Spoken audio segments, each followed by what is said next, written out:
Hey, we're here today with Tanya, and she's our newest addition to our staff here at London Hair. And we want to give her something else, just a little update. You can see she's already got, just a layered cut.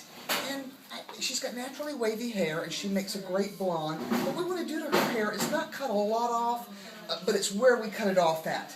We want to leave this front long, and we want to take some of this bulk out of the back. Tanya, you're up for this today, hon? Yes, I'm excited. Okay, good, because even just touching up these roots, you see she has a little bit of pink in those bangs, and we might add a little bit more in there. But I think really changing this haircut by just cutting in this area back here and leaving this length back here will really give her haircut a major change without losing a lot of hair. Right now we're going to put her color on, and you'll come back and we'll see that cut in action. We're back here with Tanya. You can see I've touched up these roots with a great 10C. We brought her up nice and light. I just want to show you from the side here. You can see what I want to do is I want to take this back off so this hair's swinging forward and not coming back. I think it'll change her hair a lot without cutting a lot of hair off. So what I think I like to do is, like I said, we don't want to cut that back, that front.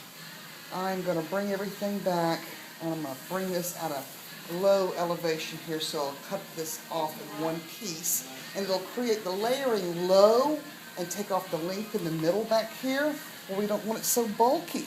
I think too, after practicing this a couple of times and really getting your hair combed back in a nice ponytail, then you can really eye it and judge where to cut it at.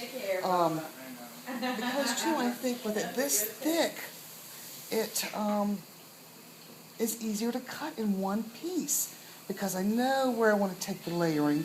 I know we want this, every bit of this to be left, so we know we don't want to cut that. But coming this back, lifting it out slightly, will create some layering low where we want it at. So that will actually be my guide, that front piece. And this is a beginning. It's taking the excess off, and like I said, it's leaving all that length in the front and not taking it off the very longest part. See, that retained every bit of the back, every bit of the front. Now we've got some straggly stuff that I want to clean up here. That'll be easy, but this way it takes that hair off kind of like an insurance. It keeps you from cutting it too short in the front. And we do want to have these ends fringy and wispy. We don't want a solid blunt bob. And you can see she still has so much layering on the top that I'm going to work on this back a little bit and then dry it and then check it, because I don't want to cut too much. We want to see this hair dry and see what it's doing, and then decide where else it needs it. So I'm just going to go back right here to the neckline. If I cut this with the scissors, it'll make it blunt, and I don't want it blunt. I want this, because this is the thickest part of her hair, I want these edges to be very fringy. So I'm going to just converge. I'm taking it right off the middle here, because this neckline here, we want it sitting on her collarbone and then swing forward. You can see I've got just this ragged edge here, which is what we want. We want an uneven even. So taking this a little bit more, bringing it to the middle and taking it off, creates just a nice fringy edge here. No blunt ends. And I think doing it this way, you don't have to cut every hair on the head. You just want to rearrange the shape. She can still let her hair grow out and have some shape to it without it look like it's growing out. See, taking this low and taking it off with the shark tooth is just so much quicker, and it's really allows you to be creative, and it's fun. It's fun to cut with this. So many times you can stand here with shears and cut and point cut and all that, when this is just quicker. It's just easier, and it gives you that effect with little work. And even when you do product on the hair behaves better. She's got the texture hair that really responds to the razor. I'm going to lift it out and take a little bit more off. Just holding it out a little bit will keep that not so solid. And then, like I said, we do a lot of drying, flat ironing, and then checking. Already, see, we want that hair to come back. And look, now we've got that front exaggerated, and the back will have a nice modern shape. And once I get this done, I'm going to run out of hair here. We'll dry it and we'll check it. Already you can see we've got a nice shape there. This will come down and this won't even reach. But what I'm going to do is I'm going to dry Tanya, smooth her out with the flat iron, and then you'll see me do a little more finishing through here with my sharp tooth or a little point cutting. We don't want to touch the front. We like the front long. The front will actually look, her hair will look longer instead of shorter. Alrighty, we're to the end right here. You can see where that she's left that nice and jagged, no blunt edges. Now, when you look at her from the front, you'll see this nice length in here and not this bulky hair hanging in the back. When we come back, you'll see Tanya dried and finished.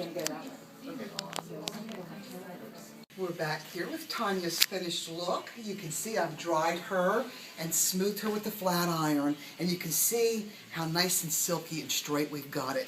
And already you can tell that the length is really showing up in the front and you don't have this hair hanging in the back. Once you've dried and flat ironed it, you can really see any little wrinkle or bulge in there or any flaw in the haircut. So this is really, I feel like, your finishing touches. And even getting that cape out of the way, you can see I'm going to do a little more tweaking just on this thicker part of her hair. And once I dried and flat ironed, I did go through this and do a little bit of this, but I just want to do just a little bit more because as you play with that hair and you see it move, you can always see where it needs just a tad bit more. And just playing with this hair, you know what you want. And you can see already that it really gave her lots of texture in this back, but it took out that thick, bulky area right in the middle of her head below that occipital bone there. So now that hair really swings forward and it has a blunt shape without being too thick on the ends. Even going in a little bit more right in here and just taking that little point cutting and really giving it that jagged edge, really taking that hair where it has more movement in it. Now this haircut, she can continue to let her hair grow, but the best thing is it really gave her more of a modern look without cutting all her hair off. And two, this hair will really grow out good, and hair now it's moving to the front. It looks very old-fashioned, that hair short in the front and long in the back. It's just a newer look. And you know, and a bob doesn't have to be all one length. Having the layering in here is what gives it all that texture and that movement, and it gives it the tousled, messy hair. We left her bangs long, and we could even let these grow a little longer because look, she's got this nice short forehead that really doesn't have to have bangs. But now we've got hair that really has lots of movement and texture that really says it makes a statement now. Now her hair doesn't look as if it's growing out, but there's something about the hair when it hits right in here on the collarbone, it's just flattering, and you still have the feel of having long hair. I do think that she still has hair to put up. She has plenty of hair to play with. Even if she let her own natural hair air dry with a little product in it, she'd have that little beachy, messy, wavy hair. I put a little pomade in my hands just to run through these ends, just to really play up all this texture and these piecey edges. Great makeover for the new stylist. She even said when she got up, now she feels like a stylist. Thanks for watching.